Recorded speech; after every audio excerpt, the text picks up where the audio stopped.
Good morning, everyone. We're just going to give it 60 seconds or so and let everyone come into the session, and we will get started in just about a minute. Thank you.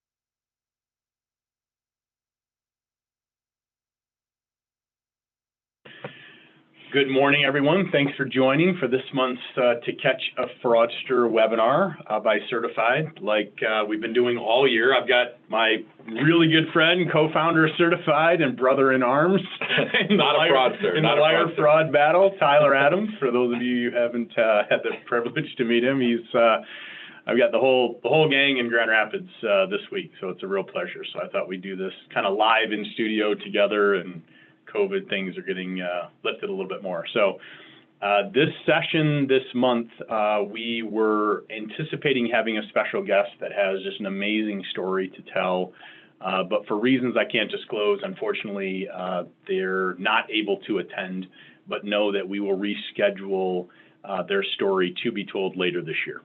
But what we are going to do, like we've done in others, is to really highlight what is trending right now and what we're seeing, and every month just has so much additional texture from what our vantage point. Yep. And we're going to spend the next, call it 30 to 40 minutes. There's a bet. We've got kind of a group in the background. You can't see here how long this is going to go, but I said 40 minutes. We're going to spend time on buyers, and we're going to spend time on just laying texture over how buyers are being approached, where their vulnerabilities are, and then how we really need to think about the timing of education and engagement to keep them safe. So we're seeing essentially two primary vectors of wire fraud right now. The buyer incoming funds, that's cash to close, is the largest, and then unfortunately the mortgage payoffs. That seems to be ramping up right now. And the fraud you were going to profile today was a buyer side fraud, correct? It was a really intense buyer fraud. We're still in the middle of the recovery, and like I say, for reasons that I can't disclose right now, it's a heartbreaking story that emphasizes the fact that when this occurs, it's not just the loss of funds, it's the impact on people, it's the impact on lives, and no better story than what that family had. But with that, again, this series, for those of you that are new and attending, we try to dissect what's trending. We provide examples every single month, and from there, we just take back that to our companies, and you take that back to your referral partners as a way to just kind of level up against a threat that everything that we're seeing is it's not going away. If anything, it's going to continue to increase. Absolutely. So, all right, we're going to dive in. We have a ton of stuff. So let's talk about fraud recovery. So some of you have not had to call on us for this, but we have recently launched, alongside of some very unique relationships with federal law enforcement, a funds recovery services division of CertifID. Why don't you speak to that a second? So we now have the ability to not only prevent fraud from occurring by utilizing our software in your day-to-day operations, but for those customers who purchase our software, they also have access to funds recovery services, meaning that if something outside of our system were to go wrong, a buyer gets tricked by a spoofed email, or your company gets spoofed, some way where that consumer or your title company somehow ends up sending money to a fraudulent account, we're able to step in and do our absolute best to try to help you recover those funds. For those of you on the line today that read our newsletter on a weekly basis, you might have noticed yesterday we kind of did a recap of everything that's been recovered since the beginning of the year. And I believe we're up to 46 recoveries. 46. It's crazy. Yeah. So again, finer point here, not all of these are customers of CertifID. We've kind of been testing out this service, and our name in the industry has grown sort of synonymously with the ability to help in time of need. And we feel very proud of what we've been able to accomplish. I believe those 46 recoveries equated for almost $13 million returned back into people's accounts that either enabled them to complete a closing or receive their proceeds from a sale, and just, a lot of great work that we've been able to do as a team.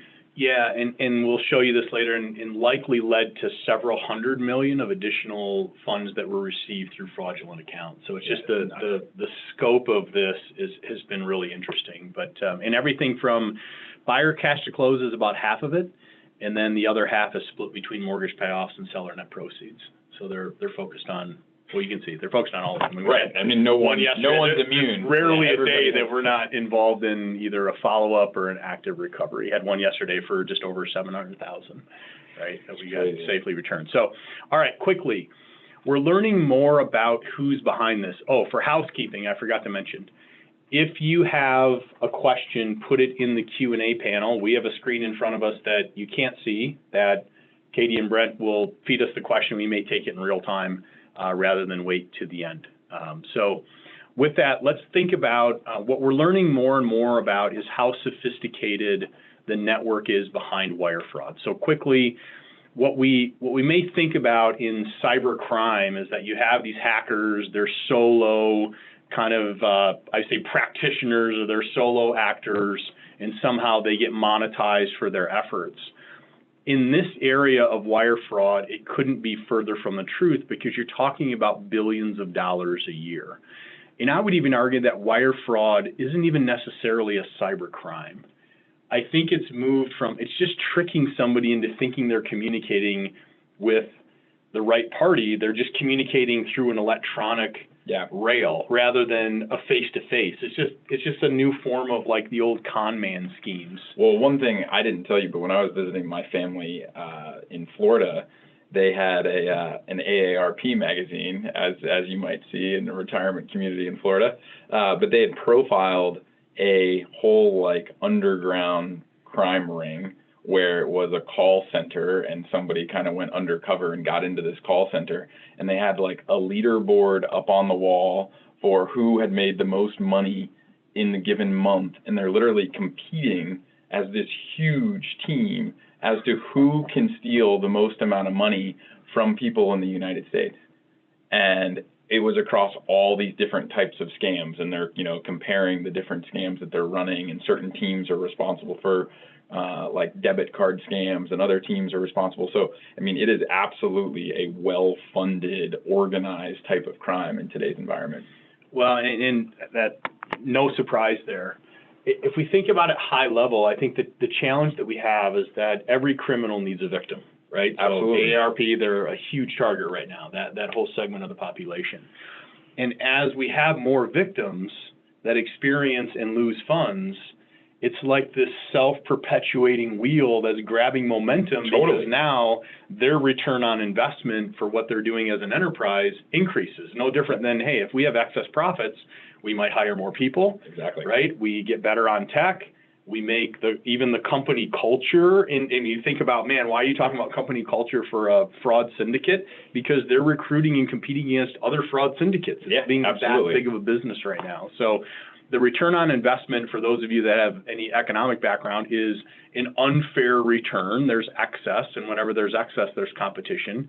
And the cyber syndicates are having to reinvest, and they're running away with it right now. The enterprise business structure actually looks like this, and this is a takeoff of what we worked with from the Secret Service.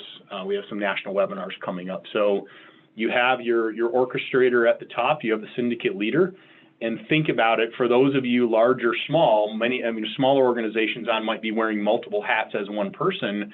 For the broader companies, you can see that they act and behave and are structured with a discipline and with a reporting mechanism against almost every single major department, right? And at the bottom, you have the doers. You have admins, hackers, managers, recruiters, and launderers that are working for each individual department. Now, they could be part of the syndicate. They could be third-party resources that are collected through the dark web that use to execute, hey, we're going to run wire fraud or business email compromise in real estate. At the same time, we got a hustle going on unemployment fraud in the state of whatever. Then we're going to do credit card fraud. I mean, It doesn't matter. It's just they will spool up a fraud in a team, and they will run that at scale, and we'll kind of show you that. But it's a very, very well-organized machine. Social engineering is the way in which the fraudster ultimately convinces the buyer, like we're just going to focus on buyers. And again, for a disclaimer, buyers are a target right now.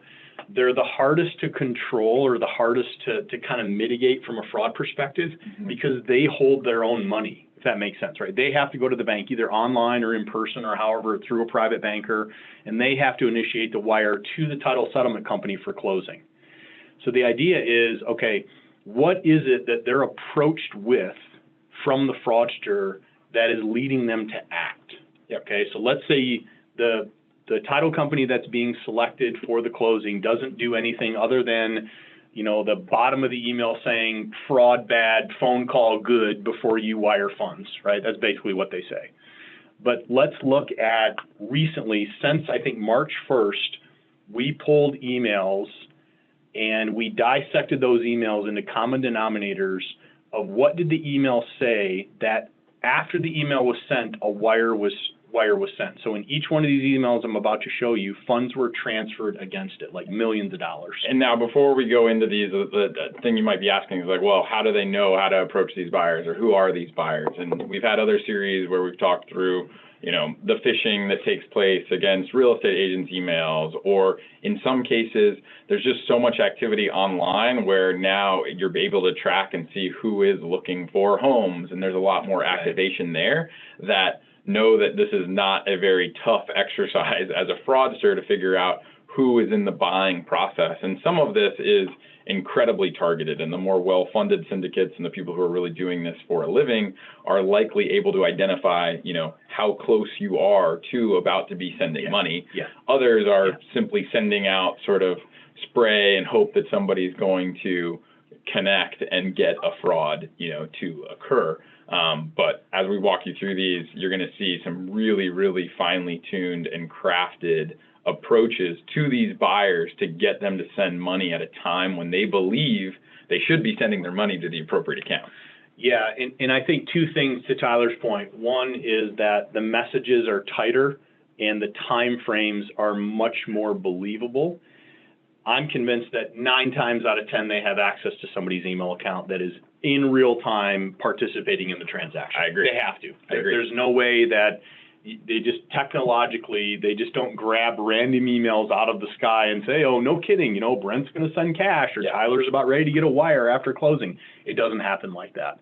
In fact, next month, kind of a spoiler alert, you know, you need to tune in next month because we're going to have Agari, the head of threat intelligence. They actually set up honeypots, watched fraudsters in compromised accounts, and profiled behavior. Wow. Yeah, I was looking at their report this morning. So, okay, what do these emails look like? So I just highlighted, and we'll share this information with you after, I highlighted some of those common themes that come out fairly regularly. And you'll see in a lot of these that the actual number that's required for closing is listed. So the top one here, you need to wire you need to wire to the account today. The sense of like urgency. It needs to go out now. Can you take care of it now? The second one here is pandemic related, and we're seeing that more and more. Due to the pandemic, all closings need to be wired to our account today. They double dipped on this one and said, hey, if you want to call me, otherwise, you know, that would usually be good, but I'm in meetings all day. I won't have access to my phone. Just shoot me an email.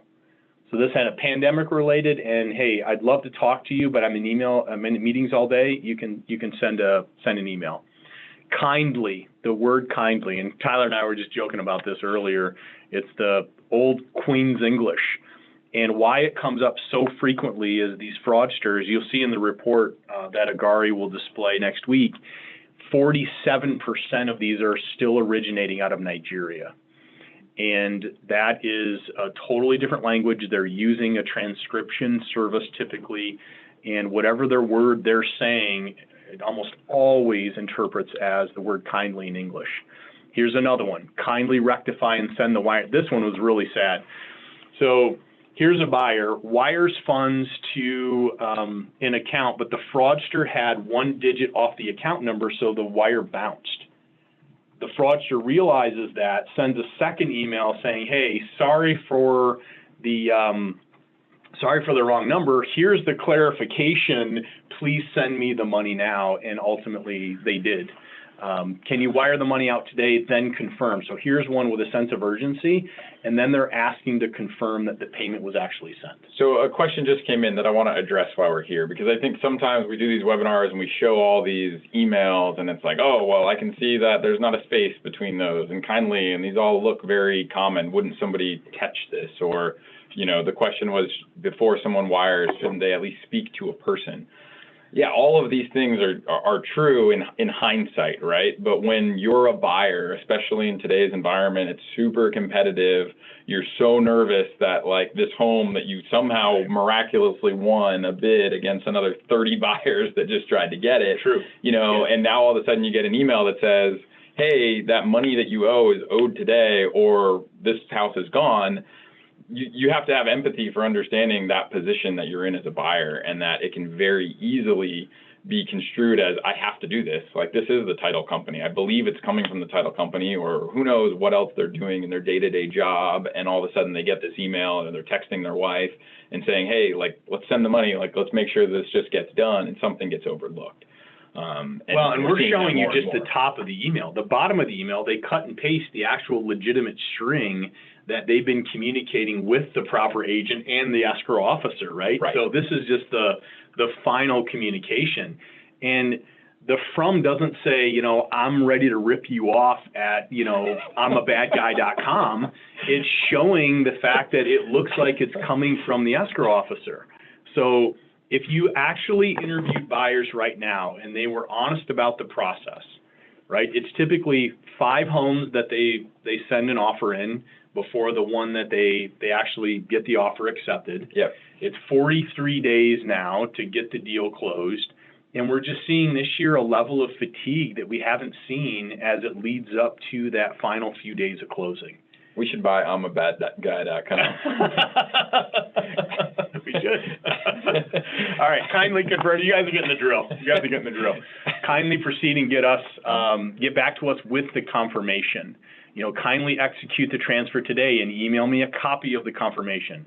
Funds must be wired with the attached instructions. We will not accept a cashier's check misspelled or a personal check, right? So they're threading just kind of this whole idea of get me the money and confirm. And the one other thing about, you know, when we talk about like every, what'd you say, every criminal needs a crime, or what? Every criminal needs a victim. I mean, people have to be out there victimized on a regular basis. Right, but what makes me more nervous about this every time we do this is that these emails keep getting better, and they're not that far off from being perfect. Right. And a little bit more funding, the more people that do fall for these that aren't perfect, is going to make these emails harder and harder to detect in the future. Well, look at the middle one here, you know, at Joe. So this is really interesting. Good morning, Mark. Thanks for the follow-up. So what the fraudster is doing is the target is Joe. Yep. What they're doing is they're making Joe comfortable with thinking that the fraudster who is impersonating the title company is communicating with the right Mark, who's probably the real estate agent. Interesting. So he disarms Joe by saying, hey, Mark, thanks for your response and follow-up. Hey, at Joe, this is almost a near-perfect email. Please see the attached our bank details for payment. Kindly acknowledge receipt.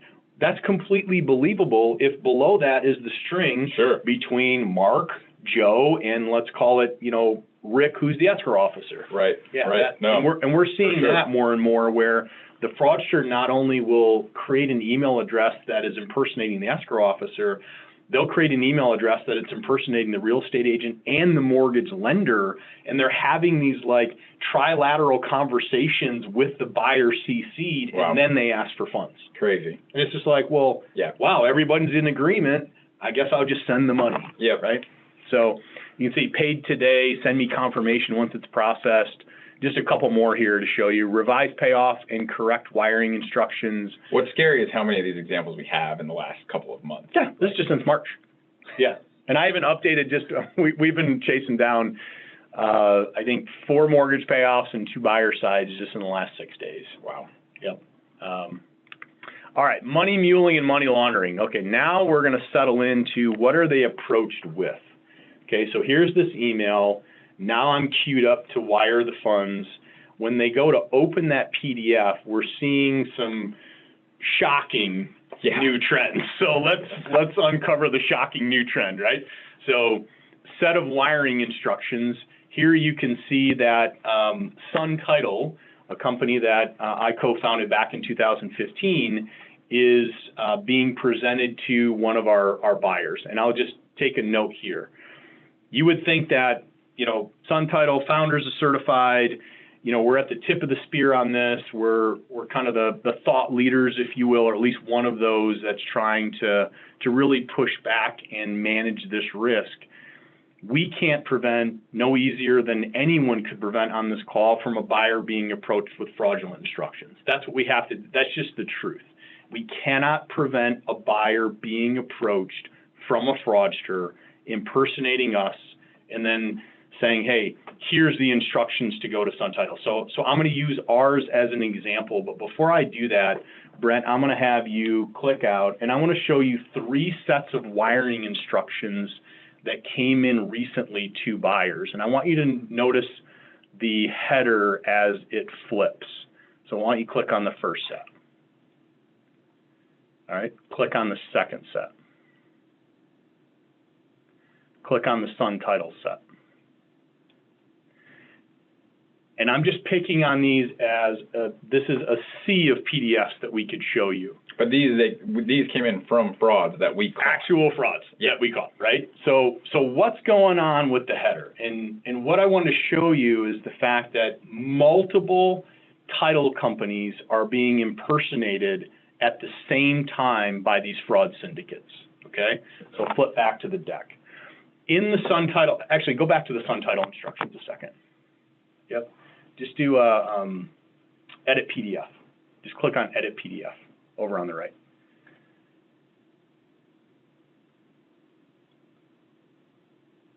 Every single frame that you see boxed in here is a title company logo. And I'm going to show you the 101 logos that are actually buried in this single PDF header.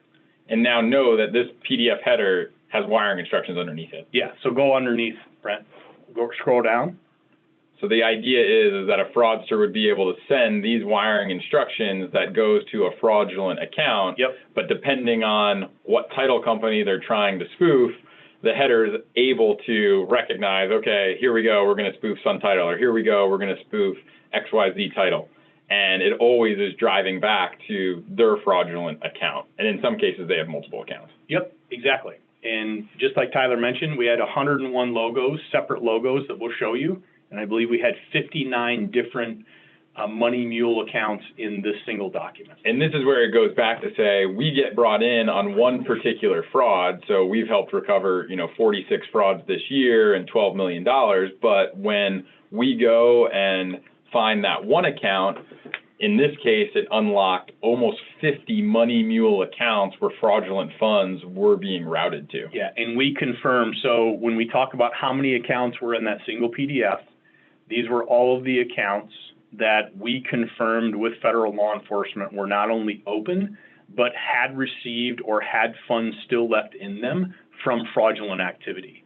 So that's where we could be chasing down, a $80,000 cash to close, and all of a sudden a couple $100 million net gets swept as they notify these banks and they start to organize a concerted effort to get the money back and seize. So 58 different accounts.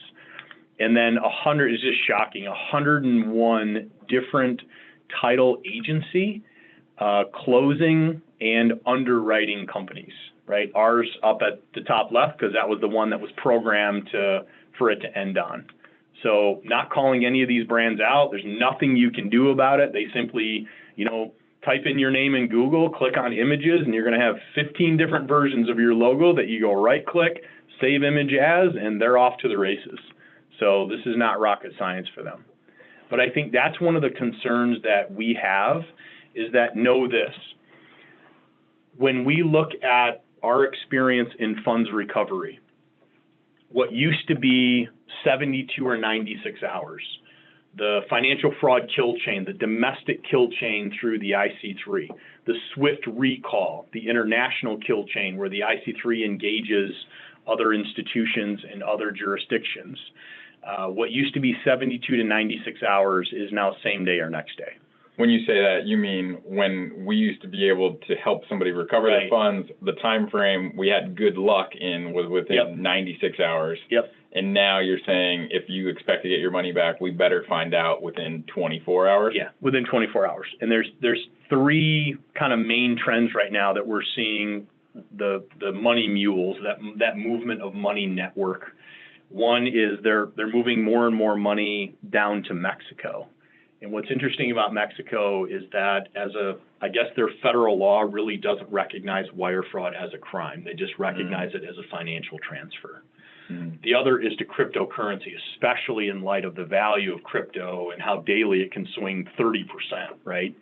So Kraken, K-R-A-K-E-N, is one of the biggest wallets that we're seeing it move into. And then cashier's checks. We were involved in a pretty dramatic recovery where within 24 hours, wire went to large money center bank, fraudster shows up, draws 12 checks in cashier form against that entire amount, and we were able to deploy assets, federal assets, where they seized 6 of those, and they're trying to get the rest, coming back. So know that they're just moving the money quicker when it lands. Sometimes you get lucky, but it's same day, next day. Okay, how do we win the battle? So let's go to kind of the other side of it, saying, okay, what do we do? Because now that you've scared everybody. Well, it's just an update. It just is what it is. I'm not trying to scare you. I'm just trying to let you know that wherever you sit on the awareness spectrum, we're behind the curtain. Like, we're in the guts of this every single day, either through what we're seeing in our technology, with how we're trying to onboard and set up our companies for success, but also when everything goes wrong, or in most cases, it's outside of our system, when people raise their hand saying, this is my worst day, I don't know where to begin, then what are we learning? So, well, I think that's really important, because we can say, hey, you can't stop this. Right. You can't prevent somebody from going and taking your logo off the internet and making up some fake wiring instructions and approaching a buyer.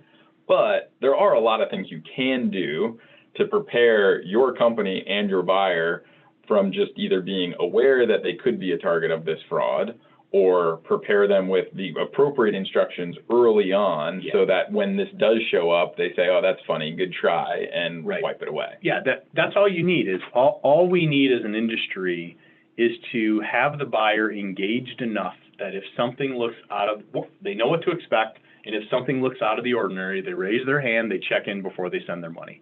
And you might not seem like that sounds like success. That is success in this world right now. So we think of it in this acronym of EPIC, where we educate on the front end. Now, if we could have our real estate agents or the lenders provide them kind of that at the relationship formation notice that, hey, wire fraud's out there, don't send money without, this is what you can expect, don't send money without checking in, that's huge. If not, as a title settlement provider, you have to make them aware of the risk as early in the transaction cycle as possible, okay? Now, the challenge is real estate agents or lenders a lot of times will have us getting started on an order. The title settlement will be asked to, hey, can you get working on this order? But they don't send over the information that you would need to start to communicate with the buyer. That day has to end. And I think not only do you have a clear voice in this to say, look, I want to protect the buyer on behalf of all of us from this threat, and all I need, because I got to get it sometime anyway, all I need is their contact information early in the process. With that, you can go to step 2, and you can protect them, meaning you could send them your wiring instructions securely and kind of layer into that education that, hey, this is what you can expect of transferring your funds, either through earnest money or cash to close. The third step is that long gap between when we start due diligence and when we close, typically 2 to 2.5 weeks. And that's kind of the fertile ground for the fraudster to introduce themselves as the escrow officer with a change, right? You say, Tom, they don't wire in funds anyway. That's perfect. They're probably the most susceptible. Because what we've seen fraudsters do is, it doesn't matter if they're intending to bring a check. Think of it as who is going to have the conversation about a wire transfer in the first instance. And if it's the fraudster, chances are the buyer is going to believe what they're reading. Meaning, hey, we can't, because of COVID or whatever, we can't receive a check at closing. Now we need you to wire. And now it redirects that whole transfer from what everyone planned on to a fraudulent account. And now we don't talk about it that much during these webinars, but this is exactly what we do here at CertifID, right? So we work with our customers. It is the number one thing that we help protect is buyers. So we've created a whole suite of products that enable you, and marketing collateral that enable you to do the education, utilize our software for the protection. We help you with maintaining awareness throughout the whole process and ultimately send confirmation to you once it's complete. So if you're not using CertifID, we strongly do encourage you to at least start to have these types of steps within your business and really drill down into them, because it is truly the most important way to protect a consumer in today's environment. And if the examples haven't, proven it enough, know that this is happening on a daily basis. And if we don't all start to work together on this, those crime syndicates are going to continue to get more and more well-funded, and we're going to have more and more crime and harder frauds to detect as we grow in this space. It will be, and harder to recover. And I think if you're not going to do it on the front end, or there's some reason why it didn't take place on the front end, you have to. When I say have to, this is a have to.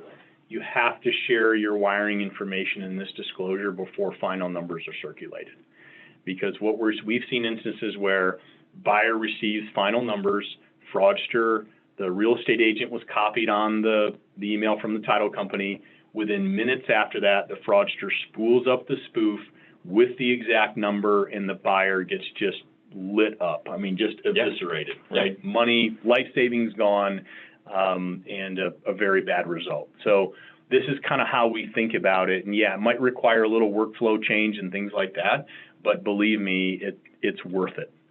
It's worth it. Not only from a litigation and just kind of risk avoidance perspective, but just think about it's just a bad experience and the branding and everything around it. So for those of you, and I hope you never have to use this, we'll send this out to everyone. I recently just redesigned and compressed a funds recovery roadmap with everything that we know about successful funds recovery. So contacting the bank, having a relationship with a local FBI office, how to respond to the incident itself. Don't fall into the idea that it must be somebody else that was compromised. You have to look in and make sure that your systems are not compromised. And you can do that through your IT department, or if you have a managed service provider on the IT side. Providing notice, so maybe the underwriter or the insurance company, local authorities could get involved. A lot of times the insurance company, if there is coverage, and typically there's not for this, but they would require a police report. And then there are also other kind of mitigation of risk factors. I would say one thing about recovery is you have to have a team in place, because it's a really intense experience. Totally. And it doesn't matter if you're the most sophisticated on this webinar, or you consider yourself sophisticated, or you're just new to the business. It is a life moment. And I've been through it. It's a life moment when you have to go through not only the recognition and realization that the money's gone, but then what are those steps to recover. And again, this is a very agnostic, humble slide. For those of you who are certified customers, number one is to contact CertifID. Yeah. We are your funds recovery team, and we're going to help you. And we'll walk you through every single one of these steps so that you don't have to have a team in place when disaster strikes. Yep. Lowering the risk profile, we talked about that with buyers, but I would say internally, and again, we'll send this over, it's a little hard to read, but I just want big buckets, right? It has to start at the top, that culturally, we're going to start to do more to educate our teams and empower our teams to be on the lookout, right? Yep. Second is, what does that education actually look like? Investing in third-party phishing drills and tools and monitoring. There's things that you can do from a clinical basis, if you will, to make sure that they understand what is the threat today. Because guess what? The threat today is very different than the threat January 1 or June of last year or January of last year, pre-COVID, right? Yep. What technology can help enable this through email monitoring and kind of that whole attack surface being lowered through leveraging technology, things like CertifID and, service security and network security, the whole infrastructure that you have, protecting the money. I mean, that's kind of the 1 yard line, is that we're doing everything we can to prevent all this junk for hitting our people and distracting them and tricking them. But at the end of the day, somebody's about ready to receive or send money to you, and you're about ready to send money out after closing to somebody else. Yep. How do we tighten that rail? How do we make sure that there's more security around that payment transfer? Because that's typically all they're after, right? They could go through all these hoops, but all they want is that, those transfer of funds. And then insurance, and I think just based on conversations we're having, we're going to continue to struggle. The title and settlement, real estate, banking industries are going to continue to struggle to get even a portion of coverage around this type of risk. It's just the losses are too great right now. So more to come on that. But I think also, to Tyler's point, we have a choice, and the choice is we can wait, and we've seen this in the industry, right? I mean, I got some people on the sales side and the success side behind me or in front of me, where we have title companies that say, yeah, I think it's bad, but I guess I don't identify it with necessarily my problem or something that I have to solve because I haven't been victimized yet or we haven't experienced it yet. I'm convinced more than ever that there's two types of companies. There's companies that have experienced it and those that are about to. There's just too much of this going on. So I do also believe, though, that when you do take that proactive stance, there's a gift in there. There's a gift of avoiding all of this that we're talking about, because it's stressful. I mean, most of the recoveries that I personally participate in are in the evenings and on the weekends. I mean, I can't tell you how many soccer field phone calls I've had with the Secret Service, FBI, and victims, right, on weekends. And we talk about it all the time, where like our greatest lead funnel as certified is unfortunately people who have just become a victim of fraud. And it's a title company that says, oh, I wish I would have started using your services last month and we could have avoided this whole thing. Yeah. But I think also the agent of change piece of it is that if the culture around the company is that, look, we identify fraud as a risk that could face us as a company, but also consumers, then why not use that to your benefit? Like, go out and explain to the community that you're servicing your existing referral partners, your agents, your lenders, your builders, your attorneys, but then your prospective ones as well, is to put a little contrast die in the market saying, this is what we're doing. Like, we're funding the whole program through technology and CertifID and these things to keep everyone safe. And if you're not using us, I would just challenge you to ask the question of your current provider, walk me through how you're protecting these transactions, because now this is a thing, right? This is a thing. Absolutely. So, all right, what else do we have? Discussion. Okay, we'll take Q&A now. I did it. 39 minutes. 39 minutes, guys. All right. We're having fun this week. Question came in, do you only work with mortgage and title companies? The answer is no. The certified platform is agnostic. And what I mean by that is the foundation of certified is that we're able to verify that the parties that are intending to be communicating with one another around this issue of sending or receiving funds are in fact the authentic parties. And then there's no devices that have been tampered with, or somebody, the man in the middle, somebody's in the middle of this communication stream. So we have a company of manufacturing, we have financial services, we helped a yacht broker with a wire fraud company. It's just, now, our primary focus, to be very clear, and we have been intentional about this, is certainly the real estate industry. So we've now just finished our integrations with SoftPro. We're integrated fully with RamQuest, ResWare, AccuTitle. So this is our passion. We're from this industry. It's one of the biggest fraud vectors in business email compromise and wire fraud globally. But no, we can service others for sure. Karen, a potential broker, wants all of her title agents to use certified. How can she make that happen? Well, Karen, we have a job opportunity for you.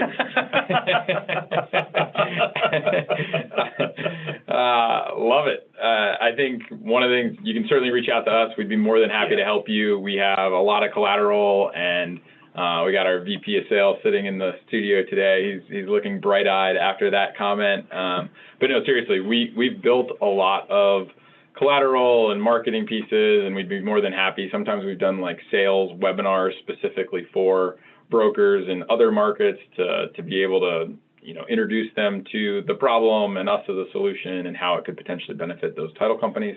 But we'd be more than happy to sit down and help educate your companies and hopefully get them all to be certified users someday. But again, I mean, this is a great conversation, and Karen, I applaud the question only because we want to enable you and your agents to win around the use of certified and the transparency around this issue. So for example, if I was a real estate broker, or I was an agent right now, I would be working with a title company that at my listing appointment or at my buyer agency, especially listing, it's so competitive that I'm going to enter into the conversation. Not only, yes, I understand the market, I understand the community, and I'm going to get the, the best listing package and the highest value and blah, blah, blah, but I'm also going to keep you safe. And that discussion is not happening right now at scale.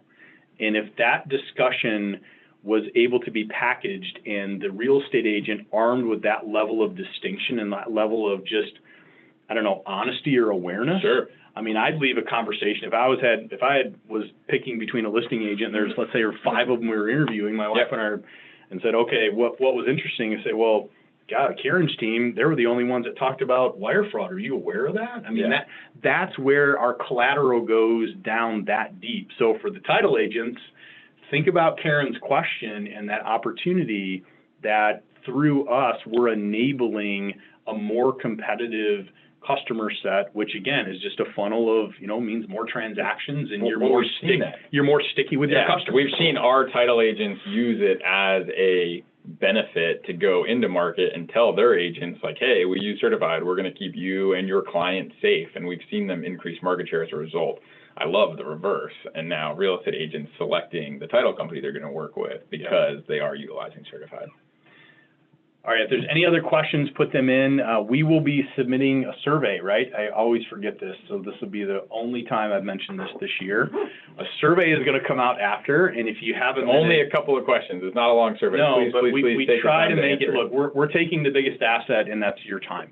So we want to make sure that we're providing value for the time that we have together every single month. So if you could just lead us in a direction, answer those questions honestly, and then that will kind of prime us for the next kind of back half of this year as we go into our July session. Next month is going to be a really cool discussion. We're going to have Crane. Crane is one of the senior fraud response analysts for Agari. Agari is like this super crazy tech company. We've got to know them really well, the relationship with the Secret Service and all that. But anyway, they are going to go in and show us what fraudsters do in accounts to launch actual email and wire fraud campaigns in real estate, specifically real estate. So we're going to get some screen by screens, we're going to get some flows, how often they come back to the accounts, how often they're in an account. So we're going to get an inside look that, as Tyler mentioned, phishing email goes out, somebody clicks on it, account credentials and email has been taken over. What are they doing after that? So I can't wait for that discussion. What else? What did we miss? That's it. What did we miss? All right, guys, thank you. If you want to connect with us in any way, please let us know. For current customers that aren't aware or not taking advantage of some of the things, the additional resources, please reach out to our support team or shoot me an email.